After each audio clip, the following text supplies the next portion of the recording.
السلام عليكم ورحمة الله. نحمده ونصلي على رسوله الكريم. أما بعد فأعوذ بالله من الشيطان الرجيم. بسم الله الرحمن الرحيم. وإذا سألك عبادي عني فإني قريب أجيب دعوة الداع إذا دعان فليستجيبوا لي وليؤمنوا بي لعلهم يرشدون. وقال النبي صلى الله عليه وسلم الدعاء مخ العبادة أو كما قال عليه الصلاة والسلام.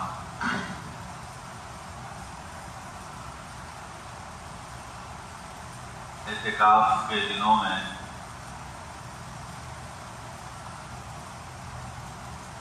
ہر لمحے کو، اپنے ہر منٹ کو قیمتی بنانے کی کوشش کرنی چاہیے، اور یہ انسان کی فطرت ہے کہ جب اس کو کسی کام کی جگہ پہ تھوڑا سا ٹائم ملے تو اس میں وہ ایک لمحہ بھی ضائع نہیں کرتا. 3 گھنٹے کا پیپر دینا ہوتا ہے، وہاں کوئی گپ شپ کا دل چاہتا ہے کسی کا؟ کبھی بھی نہیں چاہتا. جس کو آتا ہے بس وہ نیچے دیکھ کے لکھتا رہتا ہے، جس کو نہیں آتا تو وہ پوچھنے کی کوششوں میں لگا رہتا ہے، وقت ضائع نہیں کرتا کسی کا. کوئی وہ وہاں کوئی لاکھ کہے کہ میں تمہیں کوئی کہانی سناتا ہوں، کوئی اسٹوری سنا، بولتا نہیں، ادھر کسی چیز کا میرے پاس ٹائم ہی نہیں. تو یہ جو اعتکاف کے دن ہیں یہ بہت خاص ٹائم ہے آپ لوگوں کے پاس، بہت خاص و خاص وقت ہے، اور اس وقت میں یہ کوشش کرنی چاہیے کہ ہمیں کوئی خاص چیز مل جائے. اس کی بھرپور کوشش بھی کرنی چاہیے اور اس کی دعا بھی کرنی چاہیے. مکہ مکرمہ میں اور مدینہ طیبہ میں ہم لوگ گئے تو وہاں تو بہت زیادہ خاص چیزیں ہیں نا. تو میرا یہ معمول رہتا تھا وہاں پہ کہ میں کعبۃ اللہ کے کبھی کسی کونے پہ جا کے بیٹھتا تھا، کبھی کسی کونے پہ جا کے بیٹھتا تھا، کبھی مسجد حرام میں کسی سمت میں جا کے بیٹھتا تھا، کبھی کسی سمت میں جان بوجھ کر. اور اس کا مقصد یہ ہوتا تھا کہ کوئی خاص و خاص چیز مل جائے، کوئی خاص و خاص موقع، کوئی خاص و خاص جگہ مل جائے. اور اس کی بھرپور کوشش میرے خیال میں صرف میں ہی نہیں کر رہا تھا، بلکہ میں سمجھتا ہوں اور بہت سارے لوگ یہ کوششیں کرتے رہتے ہیں. کیوں؟ اس لیے کہ تھوڑا سا وقت ہے. ہم گئے تھے 23 دن کے لیے، تو ہمارے لیے 23 دن بہت خاص و خاص تھے کہ اس میں کوئی خاص چیز مل جائے. تو آپ لوگ جو اعتکاف میں ہیں یہ بہت خاص و خاص وقت ہے، بہت قیمتی وقت ہے، اور اس کو قیمتی میں بتاتا جاؤں، آپ سنتے جائیں، ہم بتاتے جائیں، آپ سنتے جائیں، اس سے یہ قیمتی بنے گا. آپ کو خود اس کا احساس کرنا پڑے گا کہ یہ قیمتی ہے. اس کو آپ کو یقین کرنا پڑے گا، ماننا پڑے گا. اس کے بعد جب آپ اس کو عمل میں لگائیں گے تو پھر اس کا نتیجہ آئے گا، اس کا رزلٹ آئے گا، اور وہ رزلٹ آپ کو یقین دلائے گا کہ ہاں آپ نے اپنے وقت کو قیمتی بنایا. ایسا ہوتا ہے، ہم تو بہت کرتے ہیں ایسے کہ اللہ سے بعض دعائیں مانگی اور اس کے بعد ان دعاؤں کے قبولیت کا انتظار کرتے ہیں کہ امید ہے انشاءاللہ یہ دعا قبول ہو گئی ہوگی، تو بس اب دیکھو کیا ہوتا ہے، اب اس کا نتیجہ آئے گا. اور جب نتیجہ آتا ہے تو الحمدللہ خوشی بھی بہت ہوتی ہے. تو آپ حضرات خصوصاً اللہ کے گھر میں بیٹھے ہیں، اللہ رب کریم تو ویسے ہی بہت بندے کے قریب ہوتے ہیں، اور سب نے سنا ہوگا کہ اللہ فرماتے ہیں کہ میں تیرے سے، تیری شہرت سے بھی زیادہ قریب ہوں.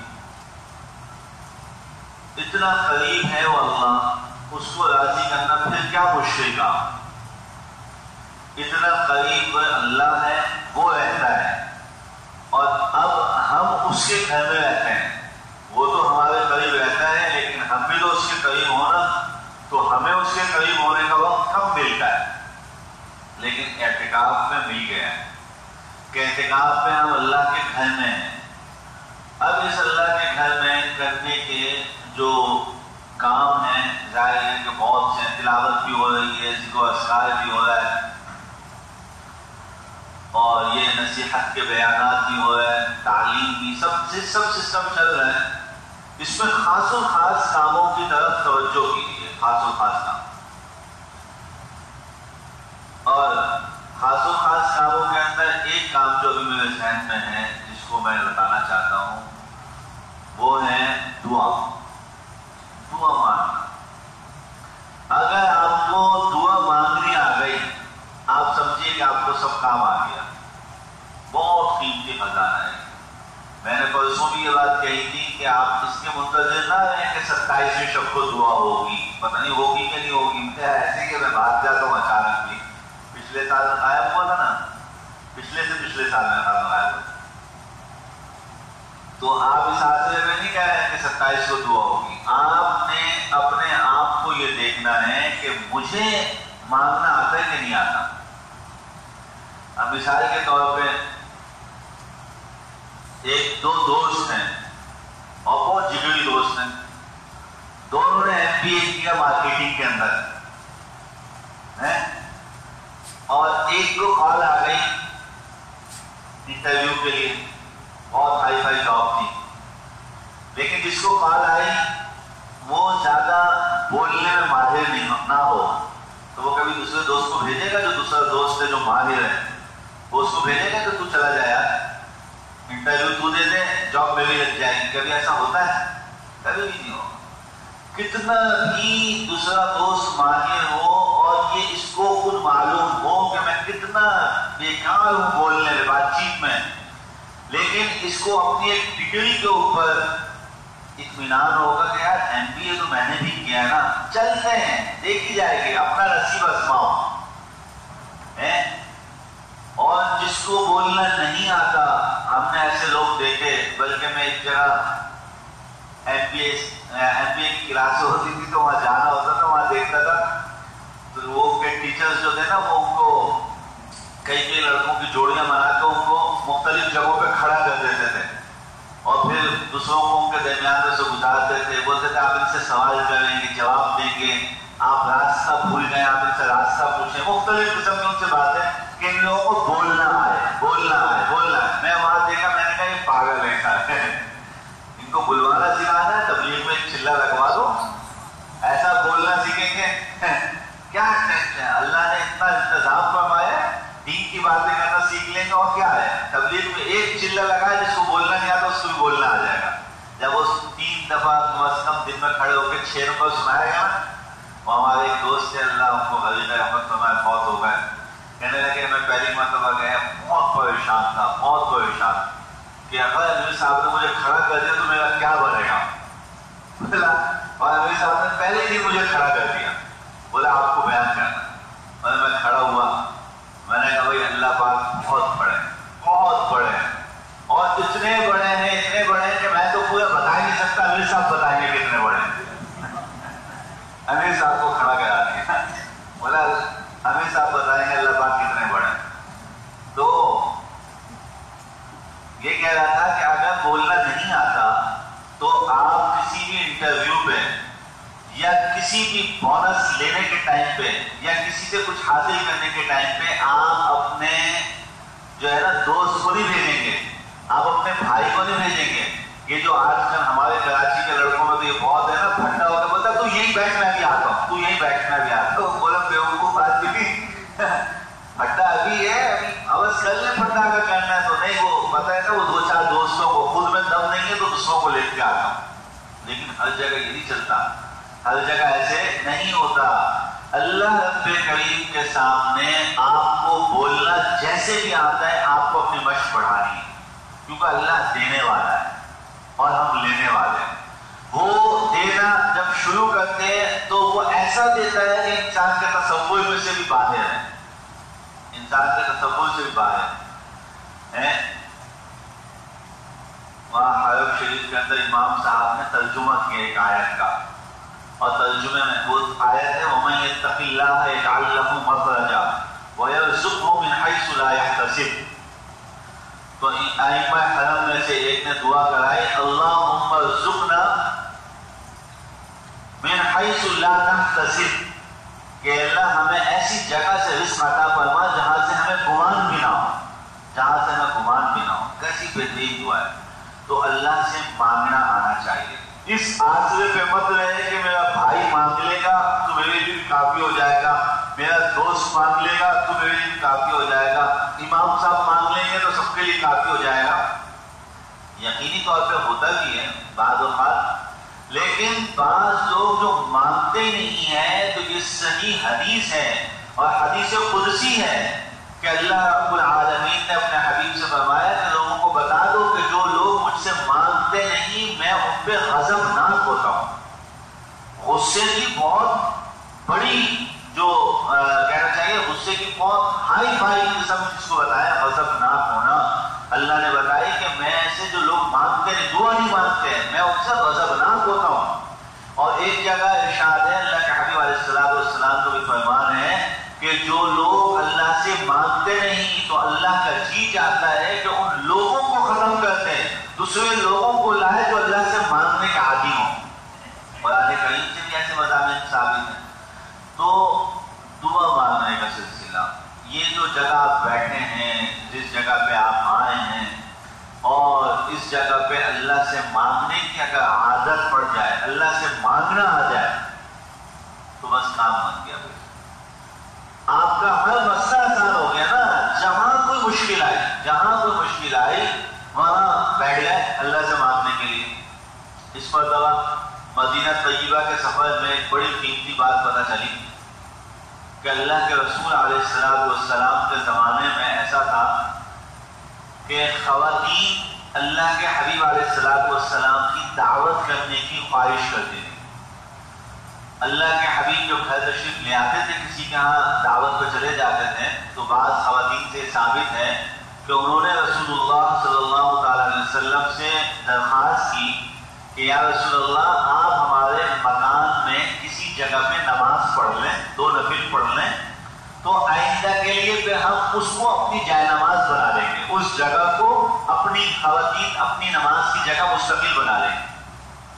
اور ایسا ہوا، اللہ کے نبی نے پڑھی، اور پھر اس بات کے پھیلنے سے اور پھر اللہ کے نبی نے فرمایا خواتین کو کہ تم اپنے لیے اپنے گھر میں اپنا مصلی متعین کر لو۔ مصلی متعین کرنے کا مطلب یہ تھا کہ جس جگہ نماز پڑھنا چاہو گھر کے کسی کونے کے اندر کوئی جگہ متعین کر لو، اس میں نماز پڑھا کرو۔ تو خواتین نے یہی کرنا شروع کیا، اور یہ اس وقت سے چلے چلے آج تک مدینہ میں لوگوں کے ہاں یہ معمول ہے کہ خواتین نے اپنے گھروں میں اپنی کو خاص مخصوص جگہ بنائی تھی نماز کے لیے، وہ اسی جگہ پہ نماز پڑھتے ہیں۔ ویسے تو پورے گھر پہ نماز پڑھ سکتی ہیں، لیکن وہ سنت سے ثابت کر کے وہ ایک ہی مخصوص جگہ پہ نماز پڑھتی ہیں۔ اور پھر ایک وہاں بڑے عالم تھے، انہوں نے بتایا کہ اس کے بعد یہ بھی معمول ہے کہ ہمارے یہاں کی خواتین کو جب کوئی ضرورت پیش آتی ہے تو وہ 24 گھنٹے کا اعتکاف بھی کرتی ہیں اس جگہ پر، 24 گھنٹے کا اعتکاف کرتی ہیں، اپنی اس نماز کی جگہ پہ ہی اعتکاف کر لیتی ہیں۔ وہ پردے شردے لگا لیے ہیں، ایک کونے میں بس اپنے مصلی پہ بیٹھ گئی اور گھر والوں کو بتا دیا کہ بھائی ہم نے 24 گھنٹے کا اعتکاف کی نیت کر لی ہے۔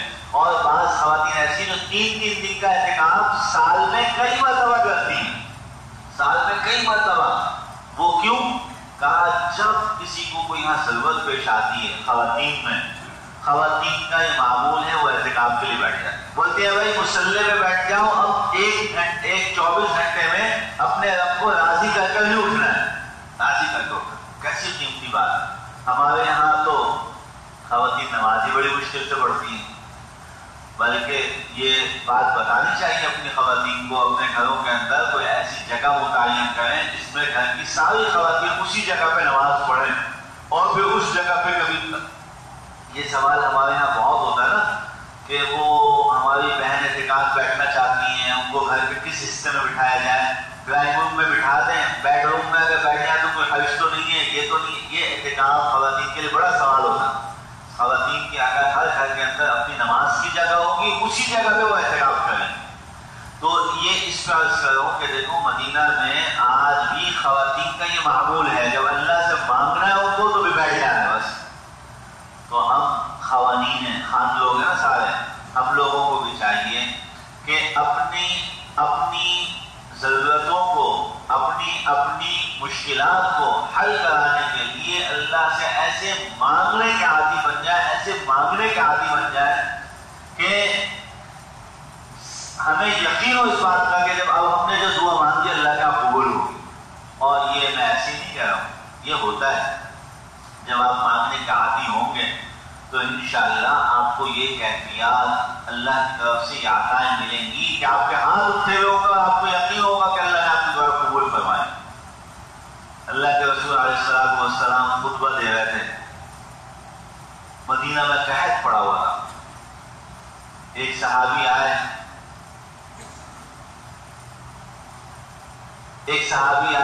خطبے کے درمیان میں، سیدھے سادے سے آدمی تھے، خطبے کے درمیان ہی کھڑے ہو کے بولنے لگے، یا رسول اللہ مدینے میں لوگ بھوک سے مر رہے ہیں، جانور ہمارے ختم ہو رہے ہیں، جانوروں کو ذبح کیا جا رہا ہے، کچھ نہیں مل رہا، مدینے میں کوئی چیز نہیں مل رہی، قحط پڑا ہوا ہے، خدا کے واسطے آپ اللہ سے ہاتھ پھیلائیے، اللہ سے کہیے کہ بارش نازل فرمائے۔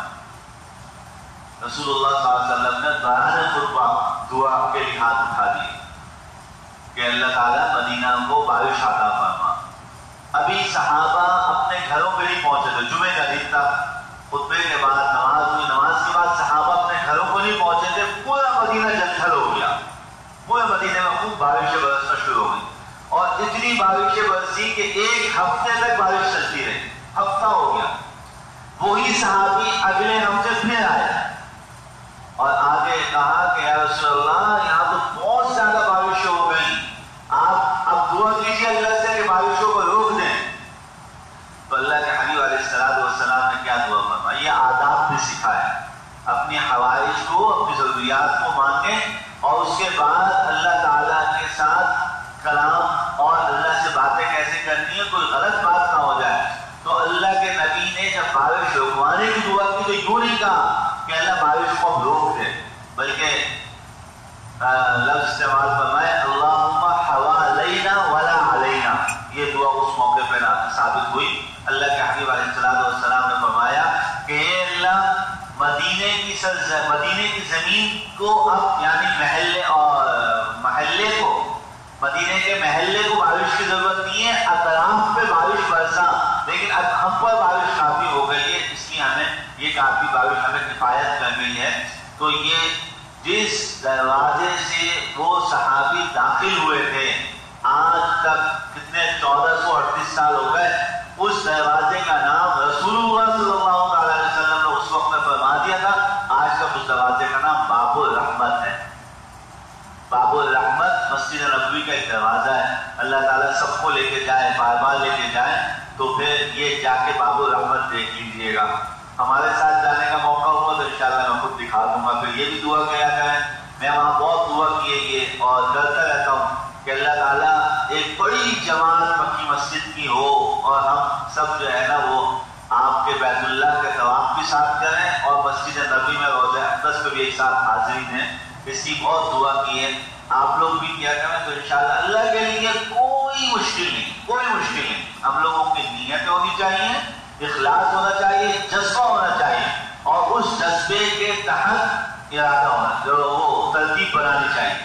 اور حرمین شریفین جانے کے لیے سب سے اہم قسم کی جو ترتیب ہے، یہ ایک بڑی قیمتی بات میں بتا رہا ہوں آپ کو۔ اگر حرمین شریفین جانا ہے، آپ اپنی جیب کو نہ دیکھیں، آپ اپنی تجوری کو نہ دیکھیں، آپ اپنے بزنس کا نئے تو ابھی جاب نہیں لگی، یہ چیزیں نہیں، آپ درود شریف کی کثرت کیجیے، اللہ رب کریم غیب سے انتظام فرما دیں، غیب سے انتظام فرما، اور اتنی برکتیں ہوتی ہیں وہاں پہ، اتنی برکت ہوتی ہے جس کی کوئی حد نہیں۔ جب ہم مسجد نبوی میں باب الرحمت پہ داخل ہوتے تھے تو دعا کرتے تھے، اللہ وہ ایک صحابی کے اس دروازے سے داخل ہونے پہ آپ نے سارے مدینہ پہ رحمت نازل فرمائی تھی. ہم بھی اپنے خاندان کا ایک ایک فرد ہیں, ہم داخل ہو رہے اس دروازے رحمت سے, ہم پہ بھی رحمت نازل فرما رہے. تو بات پھر وہیں آ جاؤں کہ بھائی دعا کی عادت کیا ہے, دعا کی عادت ہے, اور دعا کے اندر کوشش کریں کہ کسی بھی طریقے سے کچھ آنسو گرے. بعض لوگ دعا میں زور زور سے دھاڑنا شروع کر دیتے ہیں, یا انفرادی دعا کے اندر بیٹھے بیٹھے بھی اتنی زور سے جذباتی ہو کے مانگ. اللہ کو زور سے اور آہستہ مانگنے کا کوئی حاجت نہیں. جب آپ اکیلے میں بیٹھ کے دعا مانگ رہے ہیں تو آپ آہستہ ہی مانگیں, اور جب آپ سب کے ساتھ مانگ رہے ہیں تو ظاہر سی بات ہے سب کو کہنے کے لیے, تو سب کو سنانے کے لیے زور سے مانگنی پڑے گی. ادعوا ربکم تضرعا وخفیا, اس میں دونوں چیزیں ثابت ہیں کہ اپنے رب کے سامنے ہاتھ پھیلاؤ, اللہ سے دعائیں مانگو. تضرعا کے معنی یہ ہے کہ اجتماعی طور پہ بھی مانگ سکتے ہو, خوب مانگو, ظاہر کے ساتھ مانگو. اور وخفیا کے اندر جو ہے کہ انفرادی طور پہ بھی اللہ کو راضی کرنے کی خوب کوشش کرو. تو میں سمجھتا ہوں کہ رمضان کے اس مہینے میں اور اعتکاف کے ان دنوں میں جو ساتھی یہاں آئے ہیں, ان ساتھیوں کو اگر کچھ خاص لینا ہے نا, یہ چند چیزوں پہ عمل کی کوشش کیجیے کہ دعا مانگنی, دعا مانگنے کی عادت, اور اجتماعی کے فکر میں مت پڑیں, اجتماعی کے فکر میں مت پڑیں.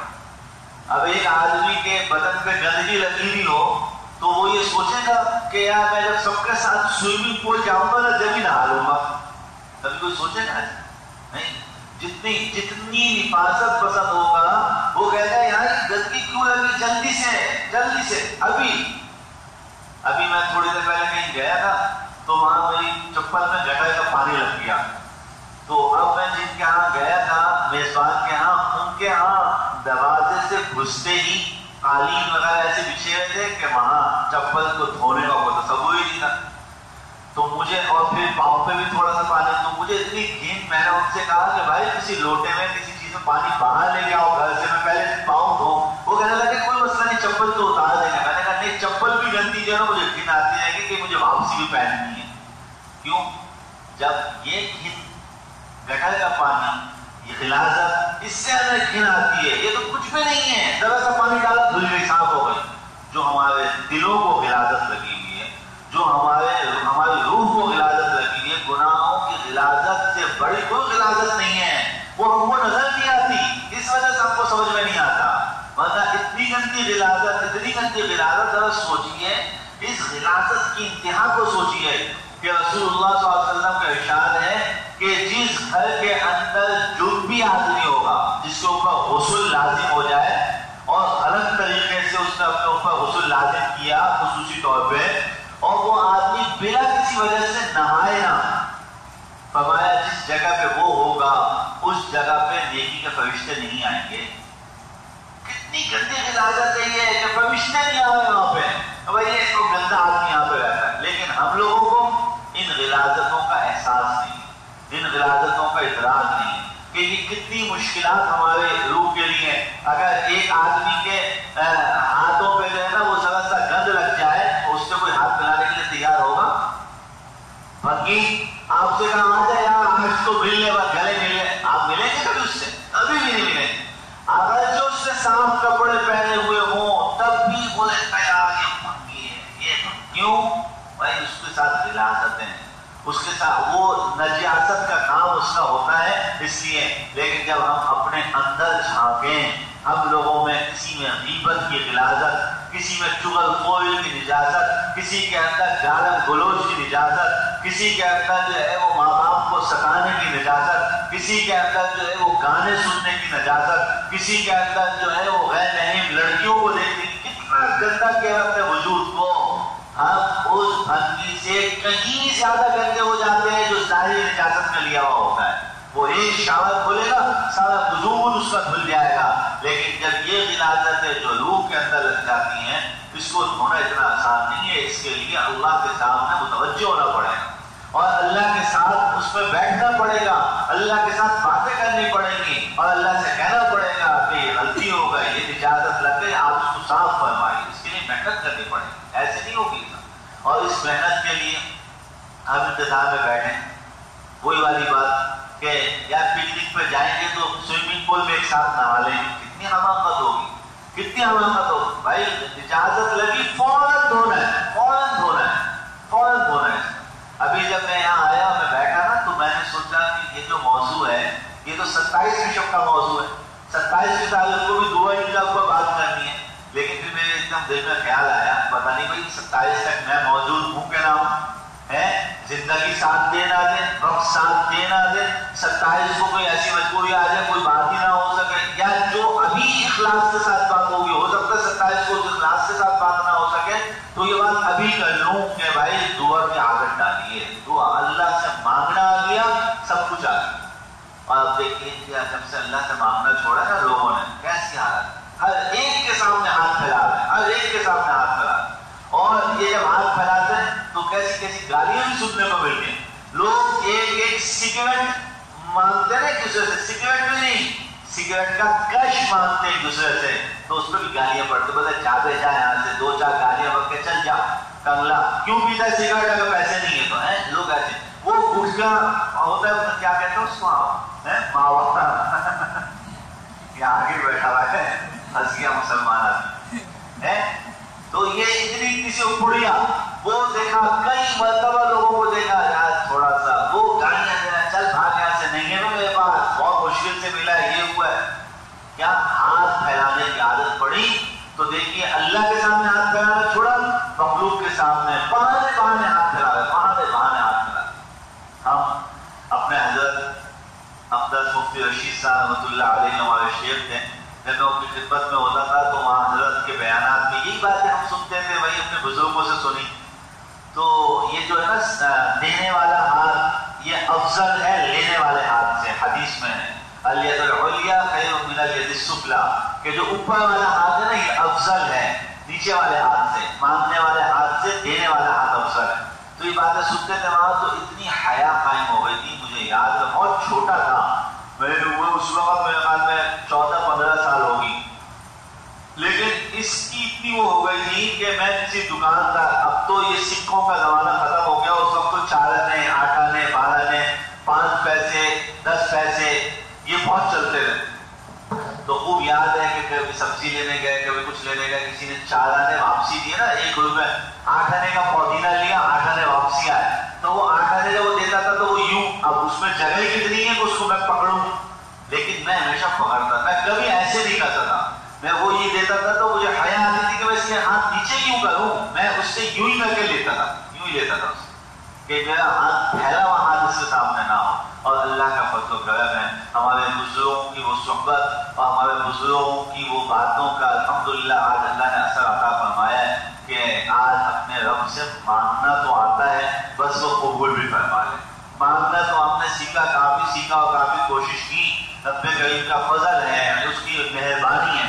بلکہ میں تقدیس کی نعمت کے طور پہ بتاتا ہوں, میرے ایک دوست مدینہ طیبہ میں ہو گئے تھے, دوست بن گئے تھے, وہ مدینہ میں ہی پیدا ہوئے, پھر کافی وقت ہمارا ساتھ گزرا. تو وہ مجھے ایک مرتبہ کہنے لگے کہ ان کی عمر میری عمر تقریباً برابر تھی. مجھے کہنے لگے ایک مرتبہ کہ میں نے مدینہ میں 25 سال زندگی کو گزارے, مجھے دعا کرنا نہیں آتی تھی. دعا میں نے تجھ سے سیکھی ہے الحمدللہ.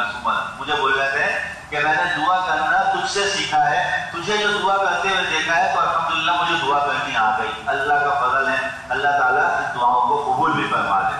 تو جو چیزوں کا ہمیں فائدہ ہے نا, ہم چاہتے ہیں کہ آپ کو بغیر کچھ آپ سے لیے ہیں, بغیر فیس کے آپ کو ان چیزوں کے فوائد بتائے جائیں کہ آپ اس کو عمل میں لائیں. اللہ سے مانگنا سیکھیں, 24 گھنٹے میں ایک دفعہ, 3 دن میں ایک دفعہ, ارے ہفتے میں ایک دفعہ تو کم سے کم اللہ کے سامنے ہاتھ پھیلا کے بیٹھا, ہاتھ پھیلا کے.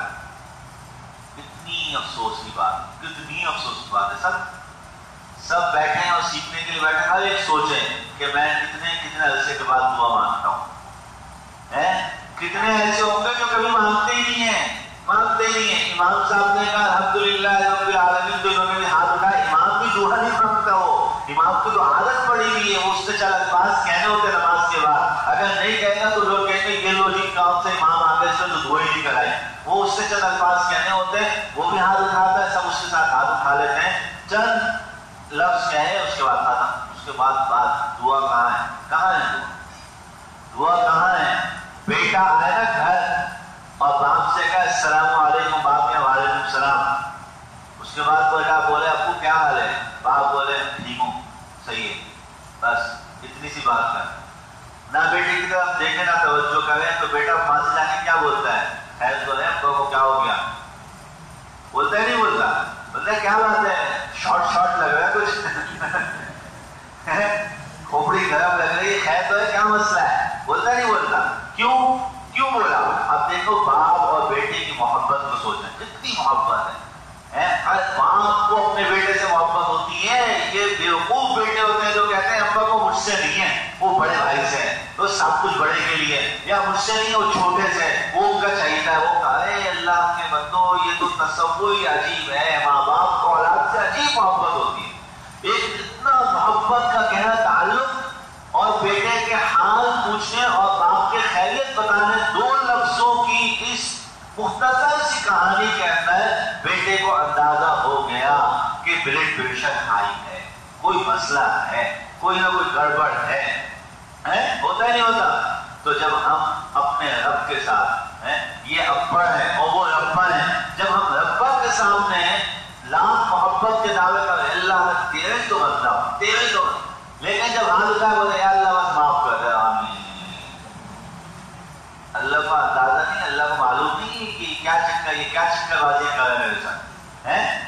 کبھی کبھی بیٹا باپ سے پوچھے گا ابا خیریت ہے، بولے ہاں تم چلو میں بتاتا ہوں آتا ہوں، بولے مجھ سے خیریت پوچھ رہا ہے، مجھے پتہ ہے تو مجھ سے کیوں خیریت پوچھ رہا ہے، یہ ہوتا نہیں ہوتا؟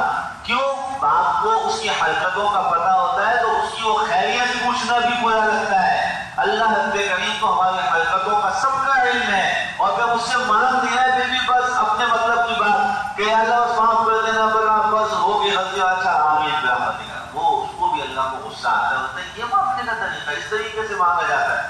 مانگنا اللہ کے سامنے، کبھی دل متوجہ کر، ہاتھ نہیں اٹھا سک رہا ہے، کسی ایسی جگہ پہ آپ آ گئے ہاتھ نہیں اٹھا سک رہا ہے، کسی ایسے موقع پہ آپ ہیں ابھی ہاتھ نہیں اٹھے، آپ دل متوجہ کریں، آپ ہاتھ اٹھانے کا موقع ہے ہاتھ اٹھائیں، جھولی پھیلانے کا موقع ہے جھولی پھیلانی چاہیے، جھولی پھیلانی چاہیے، جھولی پھیلانی چاہیے۔ جب ہم نے احرام باندھا نا، احرام باندھ کے ہم گئے بیت اللہ، پہلی نظر پڑی تو ہم نے ہاتھ اٹھا کے دعا مانگنا شروع کی، تو وہ تو ایک الگ ہی منظر ہوتا ہے، ایک الگ ہی کیفیت ہوتی ہے۔ تو مجھے وہیں پہ یہ خیال آ رہا ہے آج تو جھولی بہت بڑی ہے اپنی، پہلے تو یہ تو دعوت ہے نا چھوٹا سا جھولی چھوٹی سی ہے، وہ تو چادر اڑی ہوتی ہے، تو میں نے پوری اپنی چادر میں سے جھولی ایسے کر لی، میں نے بولا یا اللہ یہ وہ جھولی ہے جس کو آپ نے کہا زمین کے اوپر اللہ کو سب سے پسندیدہ لباس اللہ کا یہی ہے، میں نے کہا اس لباس یعنی احرام کی جھولی آپ کے سامنے ہے، آپ اپنا کرم فرما دیجیے۔ آپ لوگ پھر ابھی بھی کہتے ہیں آمین، اللہ تعالیٰ نے اس جھولی کو قبول کیا ہے۔ تو یہ مانگنے کی عادت ڈالیں، تو مانگنے کی عادت جو ہے نا یہ بڑی قیمتی ہے، اپنے بچوں کو سکھائیں، چھوٹے چھوٹے بچوں کو بتائیں، اپنی خواتین کو بتائیں۔ اور میں آپ کو ایک چیز آپ کو اس کی اور مزید اہمیت بتانے اور جتانے کے لیے آپ کو میں یوں بتاؤں گا آپ کو کہ آپ کو یہ مضمون جلدی سے کہیں اور نہیں ملے گا، اس لیے آپ اپنی خواتین کو بھی جا کے بتائیں رہنے کے بعد، یہ بات نوٹ کیجیے، اپنے روزانہ اعتکاف کی جو باتیں آپ نوٹ کریں نا کہ آج جو ہے نا اپنی افطاری بڑی ہلکی ہلکی تھی، آج جو ہے نا وہ دہی بڑوں کا نمک اور مسالہ آپ نے ساتھ نہیں بھیجا تھا، یہ جو ہم باتیں آپ نوٹ کر رہے ہیں نا وہاں پہ آپ یہ بھی نوٹ کر لیجیے جو باتیں آپ نے بتا رہا ہوں نا کہ یہ دعا مانگنا، اپنی بچیوں کو بتائیں، گھر والیوں کو بتائیں، اپنے بچوں کو بتائیں، اپنے ساتھ بٹھائیں، اور آپ کے جب معصوم بچے بیٹھ کے دعا، کیا ہی بات ہے اس کی، تو پھر نا کہ جب چھوٹے چھوٹے معصوم بچے بیٹھ کے دعائیں مانگیں گے اور آپ دعاؤں کرائیں، وہ بچے آمین کہیں، سبحان اللہ، کتنی اچھی بات ہوگی۔ تو اس کی عادت ڈالیں، دعا کی عادت ڈالیں کہ دعائیں کرنا ہے۔ اور جتنے جوان ہیں انشاءاللہ اگر یاد رہا تو آخری دن پوچھوں گا کہ ایک تو ہے اجتماعی دعا، ذکر ہوگا اجتماعی دعا، اس میں کس کس کو رونا آتا ہے، وہ تو آ ہی جاتا ہے، جب ایک منظر بن جائے نا تو پھر تو سب کو رونا آئے۔ میں آخری دن انشاءاللہ اگر یاد رہا تو یہ پوچھوں گا کہ کس کس کو اکیلے میں بیٹھ کے رونا ہے، باقاعدہ روئیے۔ آپ کو پتا ہے اللہ کے حبیب علیہ السلام کے خدمت میں بعض ایسے صحابہ ہیں جو